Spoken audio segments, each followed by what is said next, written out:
Ça traumachoque les gars, ça traumachoque les gars. Je suis là en train de faire ma grasse matinée.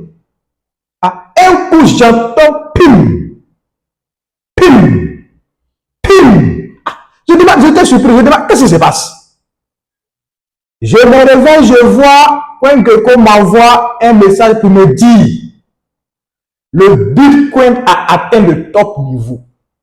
Le Bitcoin est à 122 800 et quelques dollars américains. Je dis quoi? Est-ce que c'est vrai? Je rentre, je regarde la cour de Bitcoin. Bitcoin a fait fort. Bitcoin a fait fort. L'Ethereum a fait fort. Vous savez, ce qui me plaît dans les crypto-monnaies, c'est ça en fait. Je me rappelle en 2021-2022, quand on voulait investir dans ces monnaies, tous ceux qui sont dans ce domaine savent de quoi je parle. Parce qu'à partir de novembre 2021, à partir de cette date, le marché a commencé à chuter. Le Bitcoin a commencé à chuter. L'Ethereum a commencé à chuter. Toutes les petites monnaies ont commencé à chuter. Les tokens même, certains tokens ont disparu.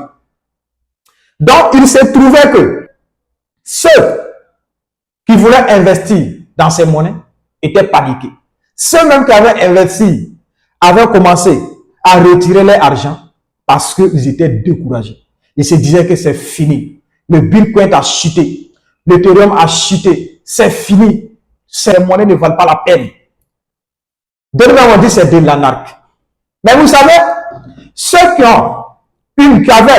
avaient une vision à long terme et qui ont laissé les monnaies depuis 2020 jusqu'à cette année 2025, je vais vous faire un petit résumé de ce que tu allais avoir si tu n'avais pas retiré ton argent. Si tu avais une vision à long terme, regarde ce que tu allais avoir. Quelqu'un qui investissait seulement, je prends sur le côté Ethereum.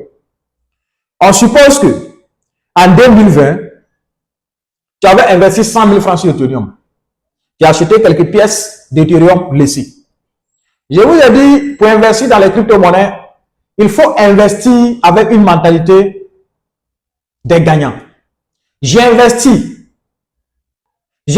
à long terme. Je n'investis pas pour espérer vivre avec. Je n'investis pas pour que cet investissement me paye ma location. Je n'investis pas